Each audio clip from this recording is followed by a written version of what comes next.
তাদের ইচ্ছা হলো যে রংপুরটাকে খেয়ে ফেলবে তারা। ইন্ডিয়া এই রংপুর নিয়ে এত চিন্তিত কেন? মানে রংপুর কেন্দ্রিক ওদের ঢাকা না, আ মানে ঢাকার আশেপাশে না, খুলনা না।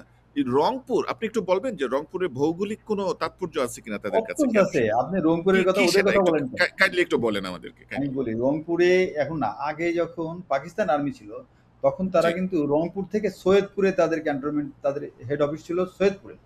মানে একটা সৈয়দপুর এবং বিমানবন্দরও ছিল। হ্যাঁ, বিমানবন্দরও ছিল সৈয়দপুর সৈয়দপুরে। জি। ক্যান্টনমেন্টটা ছিল পাকিস্তান আর্মির স্ট্রংগেস্ট একটা ফুটহোল্ড এবং ওইখানে বহুতে বিহারি অধ্যুষিত এলাকা।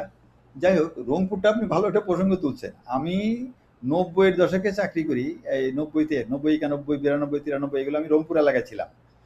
জি। তো এবং রংপুরে তারপরে আমি অনেকবার চাকরি করেছি। গোয়েন্দার চাকরি করেছি রংপুরে, বিডিআরও চাকরি করেছি রংপুরে। হুম, রংপুরে আমার সময় একজন জেনারেল অফিসার কমান্ডিং ছিলেন, একজন মেজর জেনারেল। উনার বাড়িও রংপুরের ওই এলাকায়।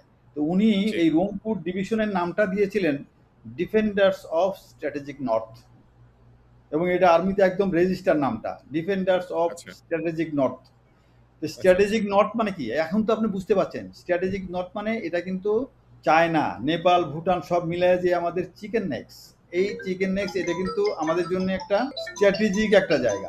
আপনাকে মনে হয় ইন্ডিয়ানরা ফোন করে বিরক্ত করতেছে যেন আপনি ঠিকমতো আলোচনা না চালাইতে পারেন। আচ্ছা, তো এই যে ডিফেন্ডার্স অফ স্ট্র্যাটেজিক নর্থ, এটার জি। মানে হলো যে এই ডিভিশনের কাজই হলো আমাদের যে স্ট্র্যাটেজিক নর্থ আছে, নর্থকে হুম, স্ট্র্যাটেজিক বলা হচ্ছে কেন? কারণ ইন্ডিয়ার যে মূল উদ্দেশ্য তাদের নর্থ ইস্টের প্রভিন্সগুলোতে যাওয়ার জন্য সামান্য একটু জায়গা। স্ট্র্যাটেজিক নর্থ উনি এই জেনারেল কেন বললেন?